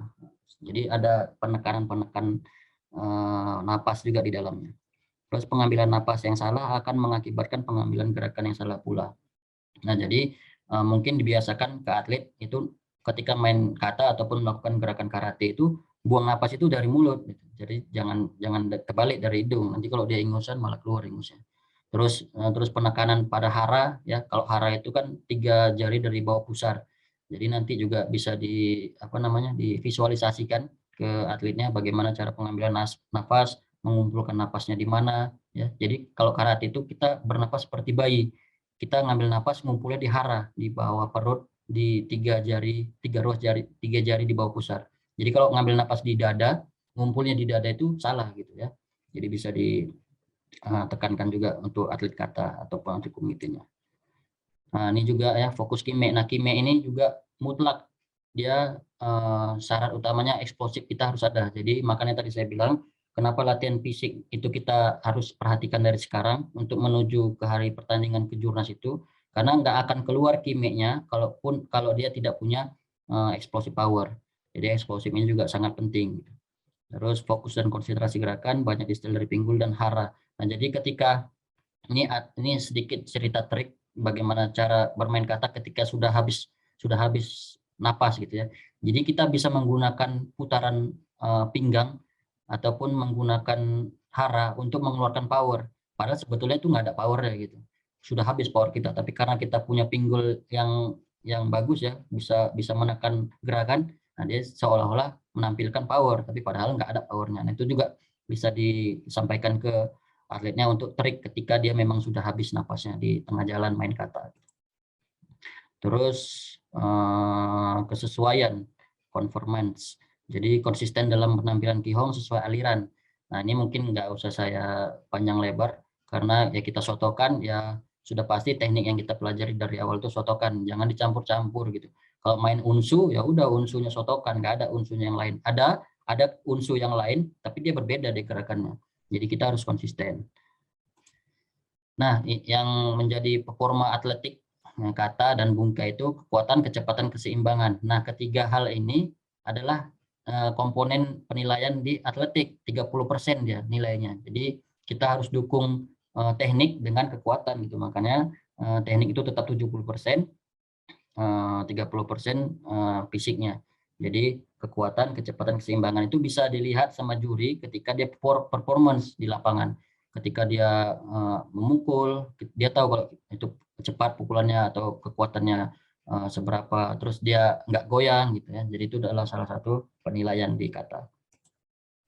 Nah, ini pelanggaran yang ada di dalam kata. Mungkin mungkin sampai sudah tahu, tapi begitupun kita bahas aja lagi biar supaya refresh. Nah, ini ada pelanggaran, bukan maksudnya pelanggaran dia langsung didiskualifikasi ya. Ini adalah pengurangan nilai. Jadi kayak mengeluarkan suara isyarat ya. Suara isyarat dalam arti ada suara-suara yang bukan memang suara dari gerakan gitu ya. Ada kayak suara mulut misalnya, atau suara pukulan baju, hentakan kaki. Nah, itu kan ada tuh memukul dada, memukul tangan, memukul baju. Terus suara pernapasan yang tidak tepat ya. Jadi ada yang suara gitu kayak ban kempes, ya itu juga ada. Memang ada beberapa atlet yang nyaman dan merasa powernya lebih kuat jika menggunakan pernapasan tersebut. Tapi alangkah lebih baiknya itu diminimalisir. Tapi kalaupun nggak bisa, kalau memang performance-nya bisa lebih baik dia menggunakan napas yang gitu, ya it's okay. Tapi ya jangan terlalu mencolok gitu ya. Kan kita karate ini sudah entertain gitu. Jadi bukan hanya sekedar bukan sekedar teknik, bukan maksudnya apa ya, menyampingkan teknik dan power, tapi ada juga faktor-faktor lain yang mungkin bisa mempengaruhi juri gitu, baik dari pakaian, terus cara mimik wajah, terus potongan rambut dan lain sebagainya. Makanya saya dari dulu kalau misalnya disuruh tanding gitu kan, saya kan main kata, saya nggak senang kalau disuruh botak gitu. Kenapa? Karena menurut saya kalau saya botak saya jelek gitu. Jadi kalau main kata kita merasa jelek itu kan kurang yakin, kurang percaya diri gitu. Nah, selanjutnya pelanggarannya itu keseimbangan. Ini mungkin sudah sering ya, kalau main kata goyang gitu, orang udah sering dengar. Terus ada melakukan gerakan dengan cara yang salah atau tidak lengkap. Jadi ada satu gerakan yang dikurangi gitu. Memang seharusnya ada, dikurangi gerakannya, nggak dibuat di kata tersebut. Nah, itu bisa mengurangi nilai. Terus gagalnya menjalankan blok atau teknik sepenuhnya. Jika dia gerakannya tanggung-tanggung gitu kayak yang tadi kita bahas. Jadi nggak selesai satu gerakan dia masuk gerakan selanjutnya. Terus memukul di luar target. Nah, jadi kan udah ada nih aturannya. Jadi kata itu sudah diciptakan udah lama gitu. Jadi udah pasti udah ada pakemnya gitu. Yang memang cudang, yang memang jodang, yang memang pukulan, yang memang tendangan. Seperti itu. Nah, sedikit komite ini bahannya sampai Doni Dramawan. Jadi saya mungkin nggak terlalu banyak bahas, tapi ini secara umum. Ya, jadi beberapa tipikal cara bermain untuk memenangkan pertandingan itu ada inisiatif, ada pressing, ada kontrol, ada set plays, ada winning mentality. Nah, jadi seperti yang saya bilang, salah satu contohnya itu kayak pembagian waktu. Jadi inisiatif si atlet itu membagi waktu misalnya 2 menit itu ke dalam berapa strategi yang mau dibuatnya gitu. Jadi kalau misalnya atlet-atlet itu sudah dipersiapkan dengan seperti itu, dia akan bermain smart, ya, bermain dengan cara pintar. Terus pressing gitu. Bagaimana cara ngepress lawan supaya dia bisa mengeluarkan pukulan yang gantung sehingga kita bisa mengeluarkan counter attack misalnya seperti itu. Terus bagaimana kita mengontrol ketika kita sudah unggul ya. Jadi kalau bisa misalnya unggul, kita memerlukan fisik yang kuat itu di situ untuk mempertahankannya. Kita bisa stepping, kita bisa body moving, kita bisa nge-move gitu ya. Nah, juga lain sebagainya. Terus bisa set place. Ini set place tadi saya bilang tentang bagaimana manajemen waktu dalam satu pertandingan komite. Terus winning mentality. Jadi ini yang paling penting. Kalau misalnya si atlet juga sudah mental tempe, waktu tanding kalau dia di dojo dia latihan sudah kayak luar biasa gitu, kita anggap dia punya teknik yang baik, dia mempunyai semangat yang tinggi, tapi ketika dia bertanding dia mentalnya jatuh gitu melihat lawannya gitu. Nah, juga dari sekarang SMP juga latih mentalnya untuk bisa jadi jadi fighter di lapangan. Terus ada distance community fight. Nah, ini jadi ada jarak-jarak yang bisa dilakukan di komite. Ada long, udah tentu kalau long dia pasti pukulannya itu beruntun, nggak mungkin satu. Itu juga perlu diperhatikan. Jadi bagi atlet-atlet yang memang fokusnya di komite, diberitahu bahwasanya kalau dia memang jaga jarak jauh, jangan pernah sekali-sekali mengeluarkan satu pukulan. Itu akan dipotong sudah pasti sama atlet yang lawannya gitu. Karena apa? Karena kita ceritanya ke jurnas gitu. Kita bukan cerita lagi ke jurcap, ya ke jurda, tapi memang ke jurda tahap kita pertama. Jadi ini juga perlu gitu. Jadi jarak itu menentukan berapa pukulan yang akan dikeluarkan gitu. Terus medium, misalnya medium itu seberapa. Nah, kalau misalnya dia jarak dekat. Nah, kalau ketika kita jarak dekat, apa yang bisa kita lakukan? Kita bisa cleanse. Cleanse dengan sekarang peraturan itu tidak boleh lagi memegang, gitu ya. Kita nggak boleh lagi memegang lawan. Kalau sekali kita pegang, kita langsung kena pelanggaran C2. Jadi kita bisa melakukan cleanse atau kita bisa grabbing langsung didorong gitu ya, atau lain sebagainya. Nanti mungkin CP bisa cari banyak strategi komite di YouTube. Terus ada closing distance. Nah, ini closing distance ini bisa berbentuk bisa dilakukan bantingan contohnya ya. Terus bagaimana cara membanting, nah itu mungkin SMP bisa ajarkan kepada atlet-atletnya. Terus hal-hal apa yang perlu diperhatikan di dalam lapangan. Nah, ini saya bilang tadi.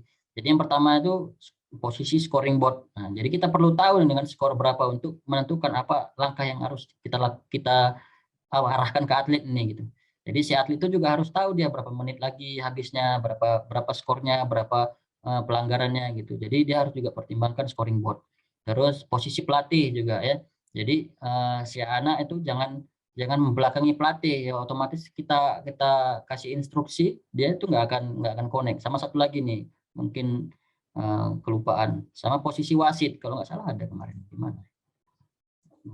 Mungkin nggak tahu kopi saya. Ada satu lagi posisi wasit. Jadi wasit itu sangat menentukan nilai kita gitu. Kita udah tahu nilai kita diambil sama wasit yang di ujung-ujung itu.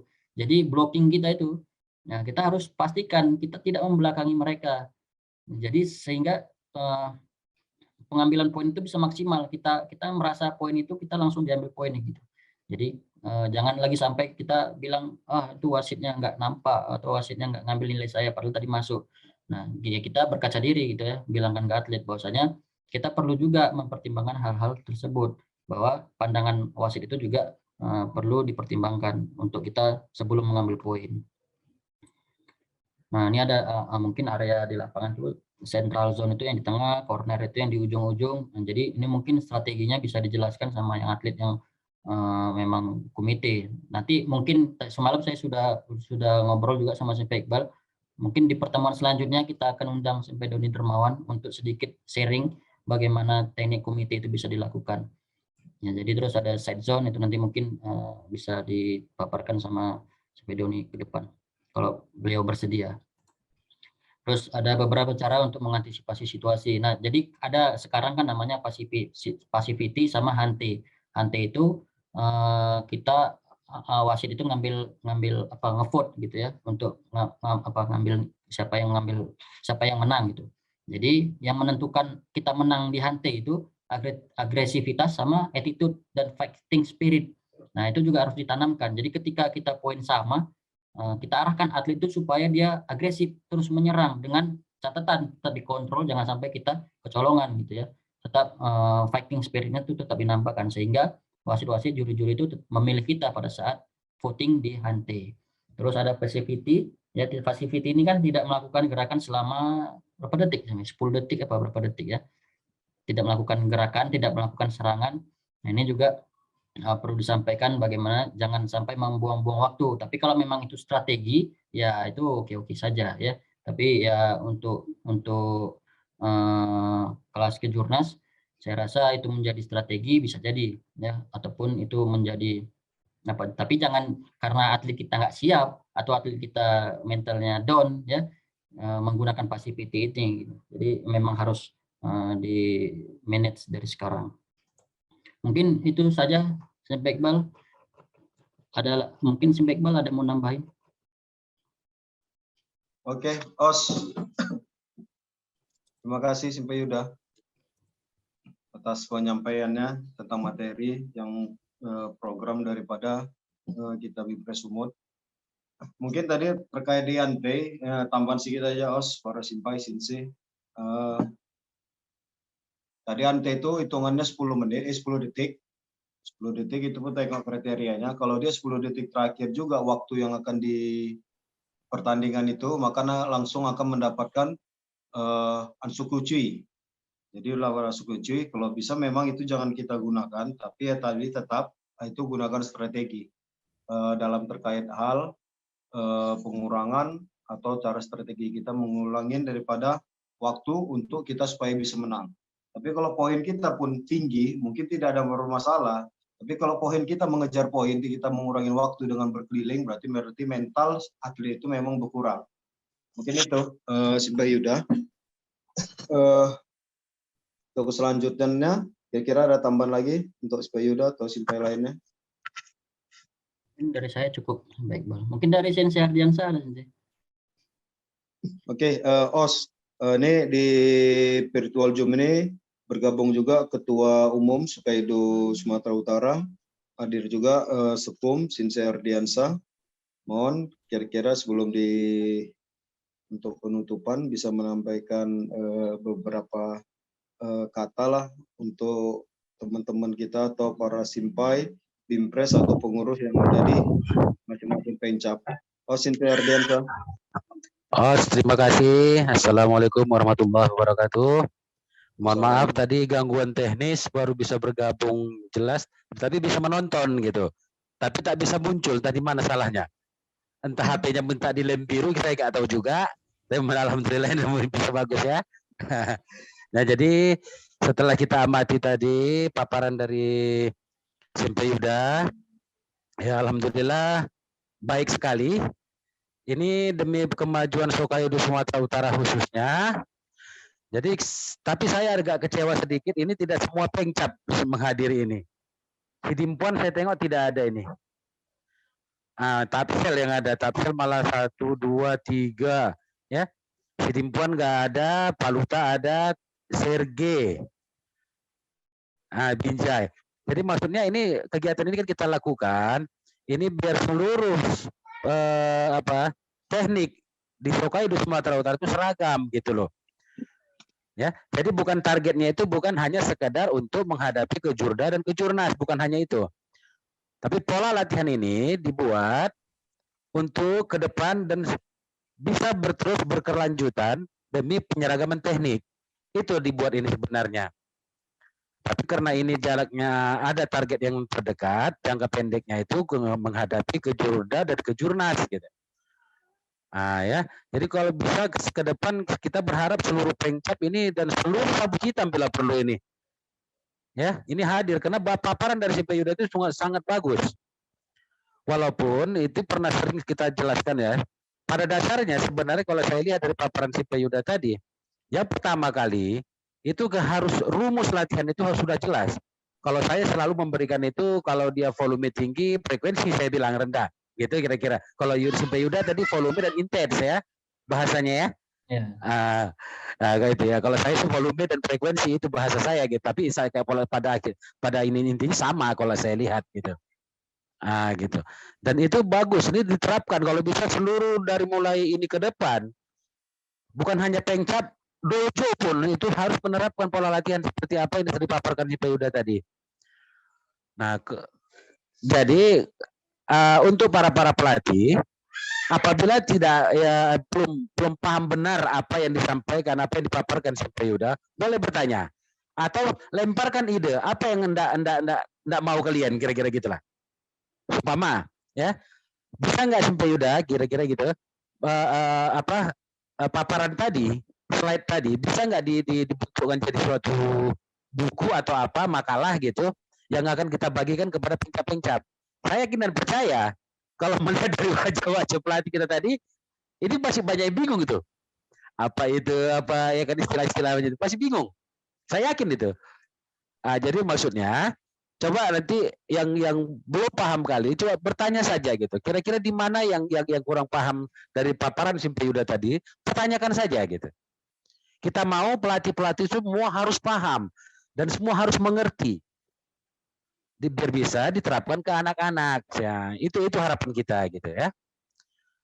Saya rasa itu aja lah, nggak usah panjang-panjang kali. Mungkin dari ketua umum mana tahu ada tambahan. Mudah-mudahan ya, kalau harapan saya ini dari sekarang ini ke depan kita open informasi ya, baik dari segi teknik, dari segi apabila tidak ada dari pencap-pencapan lain ini, apabila kurang paham, kurang mengerti masalah apa suatu teknik, silahkan bertanya gitu loh. Kita lebih bagus merasa diri kita bodoh daripada merasa paling pintar gitu loh. Saya berharap itu kepada seluruh pelatih. Berharap kita merasa bodoh aja gitu. Jadi menggali terus ilmu gitu. Bertanya saja ya. Saya rasa itu aja. Mungkin ada tambahan dari yang lain atau mau pertanyaan dari yang lain, silakan. Ya, saya akhiri dengan billahi taufiq wal hidayah. Assalamualaikum warahmatullahi wabarakatuh. Waalaikumsalam.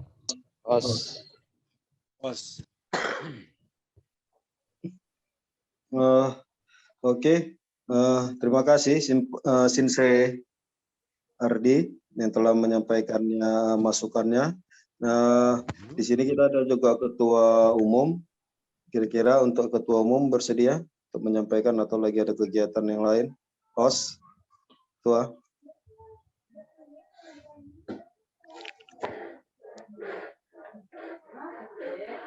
Oke. Mungkin ketua memantau kegiatan virtual Zoom kita ini. Tapi dalam hal yang untuk selanjutnya ini, bahwasanya materi ini bagaimana kita bisa menyeragamkan teknik-teknik pelatihan secara fisik, mental untuk atlet komite maupun atlet kata. Hal ini materi ini akan kita share, akan kita bagikan secara PDF mungkin, secara PDF nanti untuk masing-masing pelatih atau bimpres atau pengurus bisa mengkopikannya langsung, dibuat sebagai jilid buku untuk sebagai pedoman untuk pelatihan. Mungkin selama ini kan para pelatih, para simpai sudah memberikan pelatihan yang sangat bagus kepada atlet-atlet di dojo ataupun atlet-atlet yang akan bertanding nantinya. Jadi ini hanya tambahan untuk penyeragaman terkait teknik maupun yang lainnya. Kita dari Bimpres Sumut juga mengucapkan terima kasih kepada yang sudah mengikuti virtual Zoom ini. Untuk bagi yang tidak ikut, mungkin kita akan mengirimkan rekaman terkait virtual Zoom ini, mungkin bisa diulang-ulang kembali, dilihat kembali dan dicoba. Kalau cuma hanya dilihat, dibaca tapi tidak dicoba dan tidak dipraktekkan, mungkin ini percuma, hanya sia-sia kita buat ini. Tapi insya Allah target daripada kita Bimpres Sumut, setiap ada nanti virtual Zoom, kita akan menyampaikan dulu undangannya ke WA Group agar kita bisa mengulang kembali ataupun dalam seminggu atau 2 minggu atau seminggu sekali kita melakukan virtual Zoom tapi dengan langsung menggunakan materi nih untuk latihannya. Kira-kira begitu ya, Simpai Yuda? Ya, bisa. Bisa ya. Oke, apa yang disampaikan oleh Simpai Yuda, untuk yang komite, nanti mungkin kita bisa mengundang Simpai Doni dari Dermawan untuk hadir atau sebagai narasumber juga sebagai menambah wawasan kita tentang hal yang lainnya. Mungkin ya kita yakin para pelatih, para Simpai di sini mungkin sudah memiliki hal-hal strategi untuk atletnya masing-masing.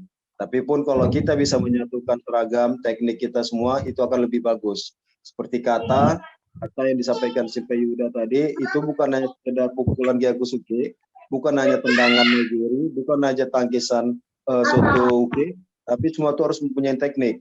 Tetap sotokan itu dari dasarnya begitu, dan akhirnya akan tetap begitu. Jadi jangan ada coba-coba kita merubah juga bentuk atau teknik yang lainnya. Jadi apabila pun ada yang baru atau teknik lain, mungkin ada nanti dari Kaisa ataupun dari Sekum juga bisa mensetarakan daripada teknik-teknik tersebut. Tapi jangan kita mengubahnya dengan enak kita gitu. Iya. Ini boleh, ini boleh, itu boleh. Tidak, tetap karate awalnya dari sana, akhirnya pun tetap di sini. Iya. Jangan ada teknik, ya itu begini Pak Iqbal. Karena kuda-kuda itu daci, kita tahunya karate itu ada Jiten Kusudachi, ada Kokusudachi gitu kan. Nah ini diciptakan kuda-kuda baru, suka-suka daci namanya. Nah, ini susah gitu ya kan. Suka-suka daci. Aduh. Iya. Itu yang dimaksud itu, penyeragaman itu, diagram teknik. Karena kita mungkin jauh, posisinya jauh, mungkin kita kalau yang di Medan bisa dekat kita, Binjai, Langka, Deli Serdang, Serkin, mungkin kita bisa dekat. Bukan tidak mungkin juga di daerah macam Tapsel, pada Pedempuan, Paluta, mungkin bisa juga bergabung di daerah dicari di suatu tempat untuk penyeragaman teknik juga. Karena kita pun ada juga ketua KS1 sampai Tanjung di daerah sana kan gitu. Jadi bisa, tapi inti dalam hal ini adalah kita menyeragamkan pertama, yang kedua tuh mempererat atau silaturahmi lah. Minimal atlet-atlet kita jangan hanya jago di kandang, tapi pada saat di luar kandang kita down. Kan itu kan. Nah, kalau anak Medan itulah bahasanya itu. Banting di perantauan, gitu. Iya. Nah, itu dia banting di perantauan. Jadi apa yang dipaparkan oleh Simpai Yuda itu sangat bagus dan itu memang adalah program kita Bimpres, tapi intinya program dari kita semua Pengcap. Program dari kita semua bukan untuk satu tapi untuk semuanya. Apa yang dibuat ini bisa menjadi suatu gambaran, bukan untuk menjadi kemunduran, tapi ini adalah prestasi kita untuk selanjutnya. Bukan di tingkat kejurda secara Sepaido maupun kejurnas Sepaido, tapi ini levelnya harus kita buat tingkat porki daerah maupun sampai ke nasional. Itu target awal kita. Ini insya dengan apa yang kita perbuat ini, kawan-kawan sama semuanya mendukung, kawan-kawan semua tetap semangat, kita bisa memberikan minimal atlet-atlet yang berprestasi, atlet manapun, pencak manapun yang membawa nama Hokkaido itu adalah atlet Hokkaido. Jadi bukan atlet orang lain atau atlet pencak atau atlet apapun, itu adalah atlet Hokkaido, berarti membawa nama Hokkaido, mau tingkat daerah maupun tingkat nasional maupun sampai ke internasional. Mungkin itu aja.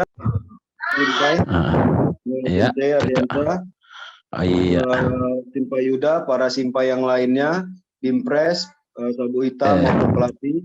Untuk di selanjutnya kalau bisa memang kita semua Pengcap itu ikut serta. Tadi Deli Serdang yang kosong ya, malah Deli Serdang yang kosong. Deli Serdang ada kayaknya Lukman ada itu Deli Serdang Simpai Iqbal. Yang kosong itu kayaknya Sidimpuan. Lukman bawa Sergi. Lukman bawa Sergi itu Sensei. Lukman bawa Sergi. Bukan Deli Serdang. Gimana kan Simpai? Hah? Oh, Lukman bawa Deli Serdang apa Sergi? Dojonya di Deli Serdang. Oh, Binjai pun ada nih hadir nih ya. Binjai hadir, ada tim daripada medianya juga hadir. Sekretarisnya langsung ya. Iya. Jadi ke depan kita berharap seluruh Pengcap itu dan sekolah bila perlu saya bilang tadi seluruh sabuk hitam lah mengikuti Zoom ini. Nah, karena biar seragam semua seragam nanti baik di dojo, di Pengcap maupun di Sumatera Utara, seluruh teknik itu seragam gitu. Nah, jangan lagi seperti ada muncul kayak kita bilang tadi, ada kuda-kuda suka-suka daci gitu kan. Nah, itu yang susah gitu. Jadi nampak kita Hokkaido itu memang seragam gitu. Izin Sensei. Ya.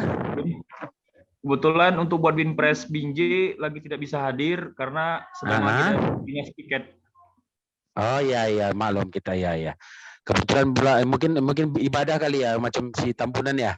Iya, Tampunan sedang lagi ibadah, kemudian Beta lagi bikin tiket. Tadi diwakili dengan tim media dan saya sendiri, Sensei. Ada 2 orang yang hadir, Sensei. Iya, oke, nggak apa-apa. Ya mudah itulah, ke depannya lah kita harapkan semua nanti. Ini mungkin pada hari ini macam santai juga dan yang ya. itu dah. Iya, dia ibadah gitu ya. Sampai Marudu juga minta izin. Memang hari ini hari ibadahnya umat Kristiani gitu. Jadi kita harus maklum juga. Nah, namanya ibadah kita nggak bisa ganggu tuh, ya kan? Nah, jadi mudah-mudahan ke depan lah. Ke depan kita buat lagi.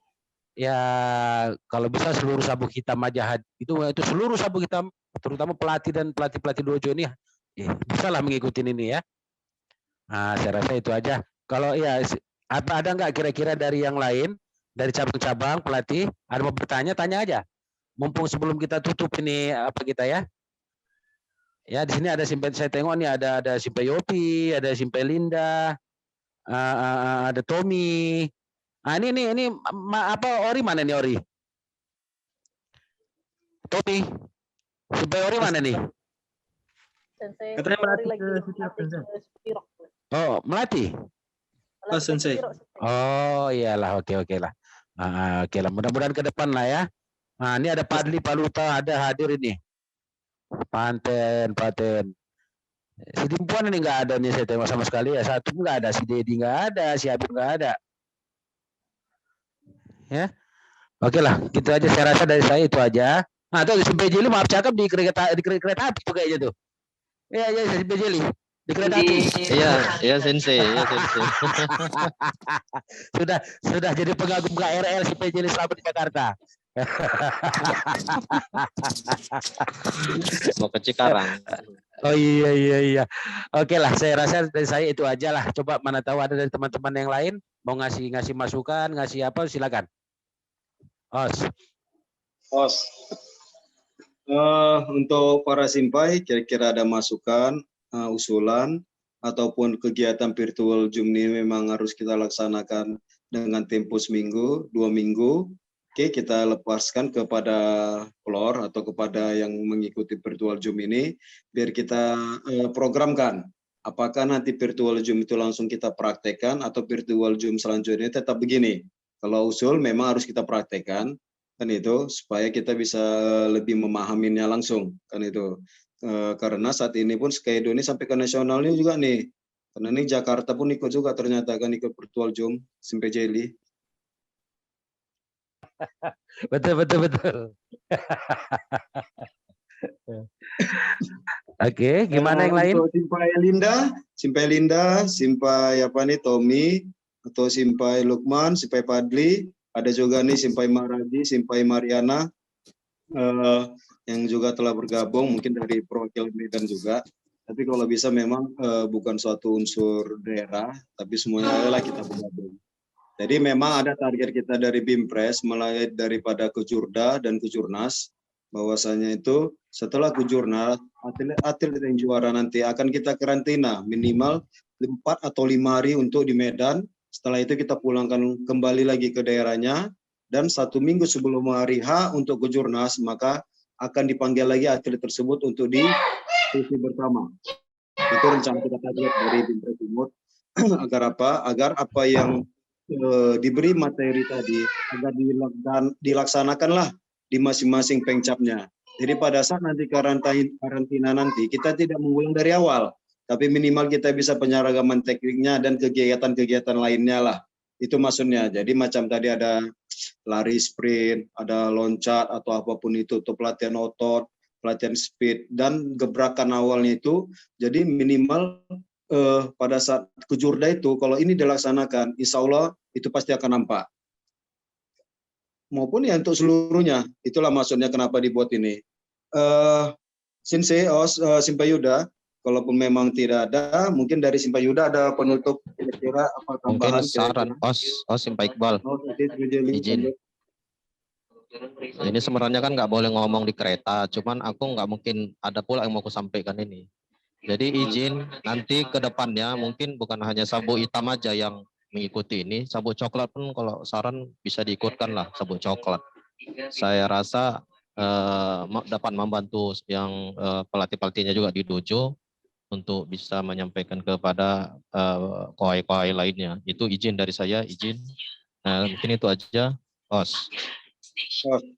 Izin berapa hari sampai Jeli? Nggak berani banyak cakap, nggak boleh bercakap di sini di kereta, ditengokin normal.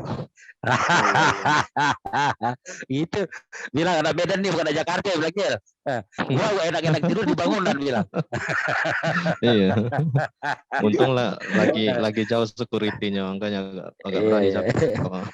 Oke lah. Saya rasa itu satu lagi lah kalau saya sih masukannya satu lagi tambahan khusus untuk yang di luar kota Medan. Khususnya di Tabaksel lah ya. Itu ada Paluta, ada pada Sidimpuan, ada Tapanuli Selatan, ada Sibolga, ya. Kalau bisa sih saya bisa berharap agenda yang kemarin kita di schedule kan, gitu ya, dilaksanakan aja tuh semacam coaching klinik itu, gitu. Karena bukan apa, kalau saya lihat sih lebih efektif kalau gitu langsung tatap muka, gitu.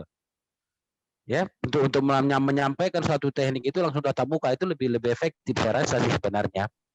Nah, tapi walaupun begitu karena situasi begini ya kita masih jauh situasi bulan Ramadan ya virtual Zoom ini nggak masalah sih sebenarnya. Tapi lebih efektif lagi kalau apabila dilaksanakan secara langsung tatap muka gitu ya kan. Nah, jadi agenda yang kemarin kalau bisa untuk Tabaksel lah ya khususnya ya. Coba diagendakan kembali lah. Macam mana caranya bisa kita bikin coaching klinik. Ya, si Belinda, si Tommy, coba bicarakan sama pengurus Tapanuli POP di situ. Bicarakan sama pengurus bagaimana caranya, apakah mau jadi tuan rumah atau Tapanuli Selatan, atau bahkan Paluta sendiri, silakan. Sebagai tuan rumah, tapi mengundang seluruh pelatih dan sabuk hitam se-Tabaksel, biar efektif dia gitu.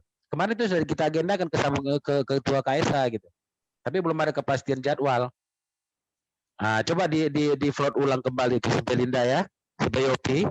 Kalau bisa macam mana caranya, jadi kita ada semacam coaching klinik, baik itu dari segi teknik dasar sampai ke teknik event gitu loh, untuk kata dan komite gitu. Bisa ya kira-kira ya? Oke lah, saya rasa itu aja. Saya kembalikan kepada si Pak Iqbal sebagai selaku Binpres. Os. Untuk Simpai Yuda, kira-kira ada tambahan juga? Izin. Jadi Sensei, Senpai sekalian, jadi tadi sebenarnya kan di awal materi saya sampaikan bahwasanya perencanaan latihan itu kan perlu. Makanya tadi kita bahas daripada periodisasi latihan.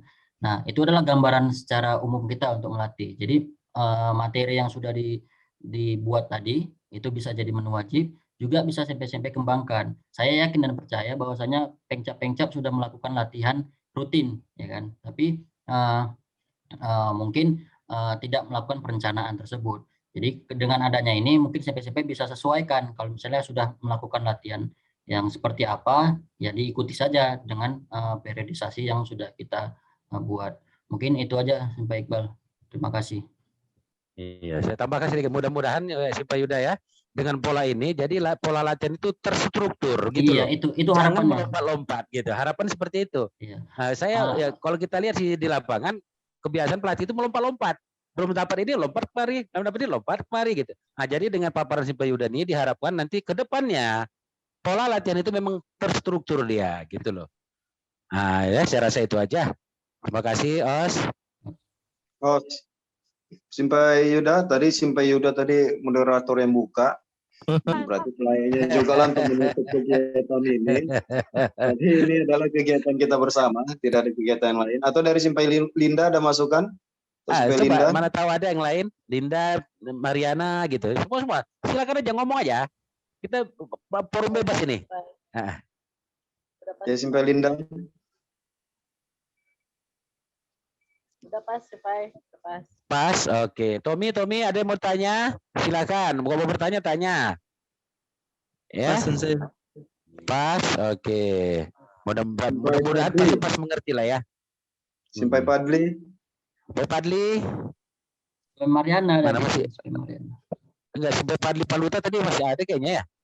Nah, ini kayaknya masih ada nih. Lagi Oh, sholat. sampai Padli Paluta. Enggak ada ya. Oke, untuk Simpai Mariana, masukkan Simpai Mariana. Aman. Simpai Mariana. Aman Sensei. Aman. Aman Sensei. Oh, sampai Rudi nih kayaknya saya baru join ini. Sampai Rudi. Enggak ada lagi ya. Oke lah. Kalau gitu, mungkin kedepannya lebih apa lah ya. Cuma lanjut sampai Iqbal. Oke, Sensei, terima kasih. Mungkin ini awal virtual Zoom kita, awal program kita. Untuk selanjutnya nanti kita bahas bersama dari Sumut. Apabila ada undangan virtual Zoom lagi, kegiatan apapun itu, nanti kita sampaikan lagi, share, dan kita buat undangan yang kembali lagi, agar kita bisa lebih banyak dan lebih ramai lagi lah, minimal seluruh KSA. Tadi ada masukan dari Simpai Jelly, yang sabu-sabu coklat juga dilibatkan, minimal. Walaupun tidak pada saat latihan di dojo ataupun TC, atlet-atlet itu bisa juga mengaplikasikannya ini di rumahnya masing-masing lah, di tempat tinggalnya masing-masing. Karena latihan kan tidak mesti juga harus di tempat latihan. Setelah latihan pun mungkin pada saat libur bisa juga langsung mempraktekkan apa yang bisa dibuat untuk minimal menambah kekuatan dan speednya, tone powernya. Mungkin itu aja dari kita, Simpai. Dan untuk menutup ini mungkin kita berikan kepada Simpai Yuda, karena tadi beliau pembuka juga acara ini. Terima kasih, Os. Wassalamualaikum warahmatullahi wabarakatuh. Waalaikumsalam. Terima kasih Simpai Iqbal, Sensei Ardiansyah. Tadi juga ada ketua, ada Simpai Jelly, dan rekan-rekan sampai sensei dari Pengcap sekalian. Semoga pertemuan kita pada hari ini dapat bermanfaat bagi diri kita maupun bagi atlet-atlet kita ke depan, sehingga nanti mampu mengharumkan nama Shokaido Sumatera Utara ini di kancah daerah maupun nasional nanti. Mungkin itu saja. Nanti seperti yang Simpai Iqbal sampaikan, mungkin ada pertemuan selanjutnya dengan materi yang berbeda, dan diharapkan ini karena sudah menjadi program BIMPRES, dia kan berkesinambungan gitu. Jadi sebaiknya diikuti terus, dan yang nggak hadir pada hari ini mungkin bisa disampaikan ke teman-temannya, ke Simpai-Simpai yang lain. Nanti saya siapkan link YouTube-nya, bisa dilihat. Karena nanti setelah ini mungkin lanjutan dari materi ini kita bahas di pertemuan selanjutnya. Baik itu nanti langsung secara prakteknya, ataupun nanti ada materi-materi lain dari narasumber eksternal Shokaido yang memang kompeten di bidang komite atau kata. Mungkin demikian pertemuan kita pada hari ini. Terima kasih atas perhatian dan kesempatannya. Semoga selalu sehat. Salam Karate Os. Wassalamualaikum warahmatullahi wabarakatuh. Selamat sore. Waalaikumsalam warahmatullahi wabarakatuh. Terima kasih Yuda, Os. Sama-sama Sensei Os. Kita nggak foto dulu Sensei. Nggak lengkap. Foto lah, foto. Gimana caranya? Tadi saya yang screenshot dari sini Sensei. Tapi maunya semua dihidupin kameranya gitu. Tadi saya udah screenshot tapi belum hidup semua kameranya. Sepedeli udah. Siapa yang belum hidup ini? Bang Maragi. Udah. Maragi. Padli, Rudi, Padli. Kayaknya lagi enggak. Mungkin. Oke. Ya udah enggak apa-apa. Oke, mana yang ada aja yuk. Senyum 1 2. Oh, Bang Maragi. 1 2 3. Sekali lagi 1 2. Ayo Man, senyuman. 3. Oke. Terima kasih banyak Sensei Os. Terima kasih Simpai Yuda. Os. Ya, Os. Ya, Os. Maragi.